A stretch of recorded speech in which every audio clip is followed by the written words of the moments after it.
उधर खेती कानूनां नूं लैके बीजेपी लगातार ये गल कह रही है कि एक कानून किसानां दे हक दे विच ने। इस लई बीजेपी दे वल्लों किसान मोर्चा जो संघर्ष है बीजेपी का उसने भी कमान संभाल ली है। हुण 1 अक्तूबर तो लैके 10 अक्तूबर तक एक प्रोग्राम जो चलाया जा रहा है किसानों के लिए जन जागरण मुहिम इसनूं नाम दिता गया है, जिसकी शुरुआत होगी 1 अक्तूबर तो 10 अक्तूबर तक यह अभियान चलाया जाएगा। बीजेपी किसान मोर्चे के कौमी प्रधान राजकुमार शाह ने इस बारे जानकारी दी है। उन्होंने कहा कि किसानों नूं खेती कानूनों के फायदे दसे जाणगे अते कांग्रेस किसानों नूं गुमराह कर रही है वह भी किसानों नूं दस्सिया जाएगा जो गुमराहकुन प्रचार कांग्रेस के वल्लों किया जा रहा है।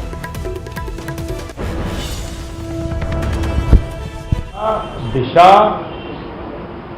को सकारात्मक रूप से बदलने वाला बिल पार्लियामेंट के अंदर आया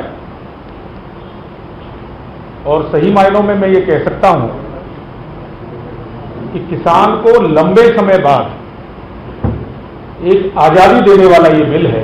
उधर किसान रेल चला के भी एक बड़ा निर्णय केंद्र की सरकार ने लिया कि किसान के फल सब्जी आदि से लेके जो उपज है उसका अच्छा मूल्य, लाभकारी मूल्य किसान को मिल सके। तो फिलहाल एक छोटे जे ब्रेक के लिए रुकते हैं। ब्रेक के उस पार भी खबरों का सिलसिला लगातार जारी है।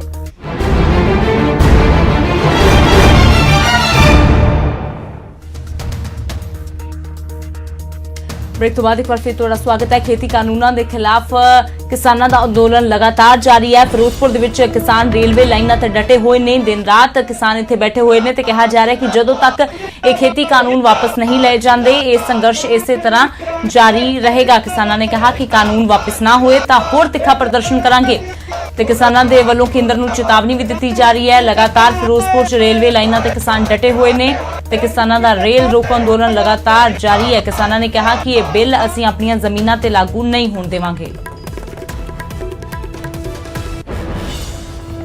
सैन हो के कानून जिहड़े बनाउण दी तजवीज़ चल गई आ। असीं इत्थे कहना चाहुंदे आ कि कागज़ां 'ਚ जरूर सैन हो गए, कागजी कार्रवाई पूरी हो गई आ, अपना पास कर लिया, कानून बनाउण दा रस्ता उन्हां साफ कर लिया, पर असीं इन्हां कानूनां नूं जिहड़ा वा धरती दे उत्ते जिहड़ा साडी ज़मीनां दे उत्ते लागू करना आउणा वा, साडी ज़मीनां दे उत्ते इन्हां ने उस कानून नूं लै के आउणा।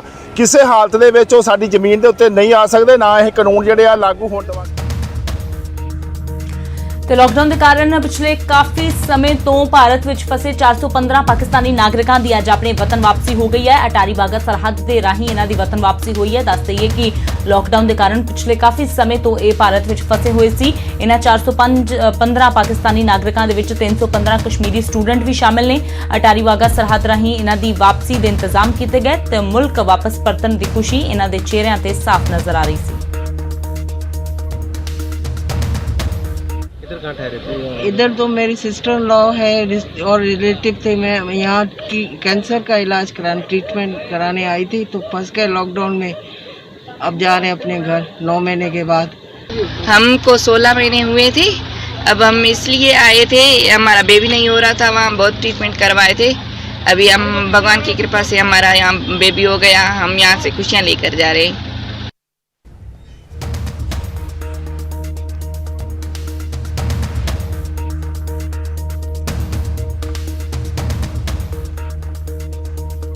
अगली खबर उन्होंने सारे लोगों के लिए जरूरी है जिहड़े जां तां बैंक दे विच पैसे जमा करवाउण जा रहे हैं या फिर तुसीं खुद बैंक दे विच काम करदे हो तो सावधान हो जाओ, क्योंकि जरा जही कह सकते कि अख हटी तो दुर्घटना घटी वाला काम हो जाएगा। जींद दे विच एक बैंक दे विच अजिहा ही कुछ होया जिथे कैशियर दी अख कुछ सैकंड दे लई परे हुई तो इत्थे 20 लाख की लुट हो गई।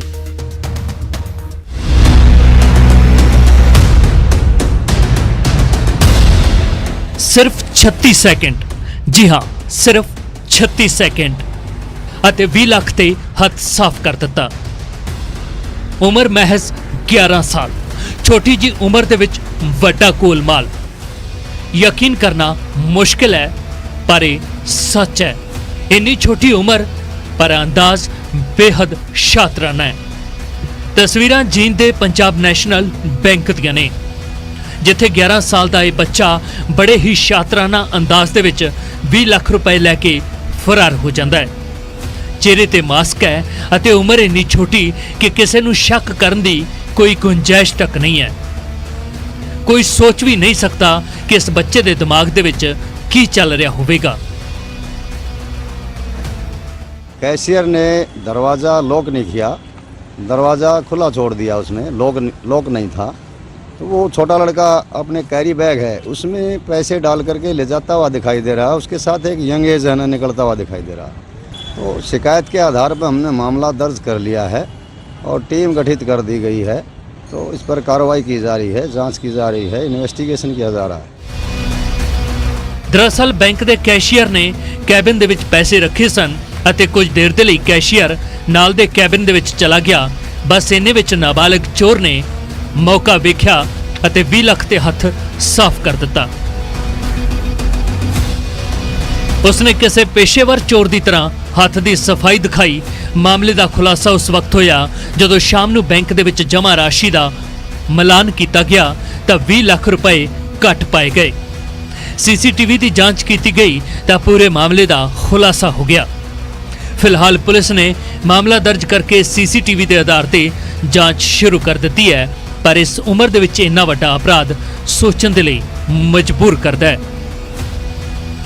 जिन तो विजेंद्र कुमार, न्यूज़ 18। ਤੇ ਅਗਲੀ ਖਬਰ ਦਾ ਰੁਖ ਕਰਦੇ ਹਾਂ। ਕੋਵਿਡ-19 ਨੇ ਭਾਰਤ ਦੇ ਵਿੱਚ ਕਾਫੀ ਕੁਝ ਪ੍ਰਭਾਵਿਤ ਕੀਤਾ ਹੈ। ਆਮ ਲੋਕਾਂ ਦੇ ਨਾਲ ਨਾਲ ਰੁਜ਼ਗਾਰ ਵੱਡੀ ਹੱਦ ਤੱਕ ਪ੍ਰਭਾਵਿਤ ਹੋਏ ਨੇ ਤੇ ਇਸ ਦੌਰਾਨ ਮਕੈਨਿਕਾਂ ਦਾ ਕੰਮ ਵੀ ਕਾਫੀ ਹੱਦ ਤੱਕ ਪ੍ਰਭਾਵਿਤ ਹੋਇਆ। ਤੇ ਹੁਣ ਜਿਵੇਂ ਜਿਵੇਂ ਹੌਲੀ-ਹੌਲੀ ਜ਼ਿੰਦਗੀ ਪਟੜੀ ਤੇ ਪਰਤ ਰਹੀ ਹੈ, ਉਸੇ ਤਰ੍ਹਾਂ ਮਕੈਨਿਕ ਵੀ ਆਪਣੇ ਕੰਮ ਤੇ ਵਾਪਸ ਆਉਣਾ ਸ਼ੁਰੂ ਹੋਏ ਨੇ। ਪਰ ਲਾਕਡਾਊਨ ਖੁੱਲਣ ਤੋਂ ਬਾਅਦ ਇਹਨਾਂ ਨੂੰ ਕਈ ਤਰ੍ਹਾਂ ਦੀਆਂ ਮੁਸ਼ਕਲਾਂ ਆ ਰਹੀਆਂ ਨੇ, ਜਿਸ ਨਾਲ ਉਹ ਆਪਣੇ ਭਵਿੱਖ ਨੂੰ ਸੁਰੱਖਿਅਤ ਕਰ ਸਕਣ। ਇਸ ਲਈ ਉਹਨਾਂ ਨੂੰ ਸਹਾਰੇ ਦੀ ਜ਼ਰੂਰਤ ਹੈ। ਇਸੇ ਨੂੰ ਧਿਆਨ 'ਚ ਰੱਖਦੇ ਹੋਏ ਕੈਸਟਰੋਲ ਐਕਟਿਵ ਨੇ ਨੈਟਵਰਕ 18 ਦੇ ਨਾਲ ਮਿਲ ਕੇ ਪ੍ਰੋਟੈਕਟ ਇੰਡੀਆਸ ਇੰਜਨ ਨਾਮ ਦੀ ਪਹਿਲ ਦੀ ਸ਼ੁਰੂਆਤ ਕੀਤੀ ਹੈ। ਇਸ ਕੈਂਪੇਨ ਨੂੰ ਆਪਣਾ ਭਰਪੂਰ ਸਮਰਥਨ ਦੇਣ ਦੇ ਲਈ ਮਿਸਡ ਕਾਲ ਦਿਓ ਇਸ ਨੰਬਰ ਤੇ। ਨੰਬਰ ਹੈ 7574003002 ਜਾਂ ਤੁਸੀਂ ਲੌਗਇਨ ਕਰ ਸਕਦੇ ਹੋ www.protectindiasengine.com।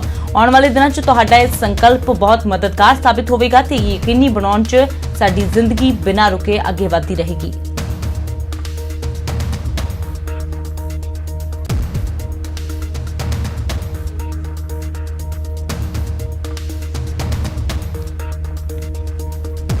ਤੇ ਫਿਲਹਾਲ ਇੱਕ ਛੋਟੇ ਜਿਹੇ ਬ੍ਰੇਕ ਦੇ ਲਈ ਰੁਕਦੇ ਹਾਂ।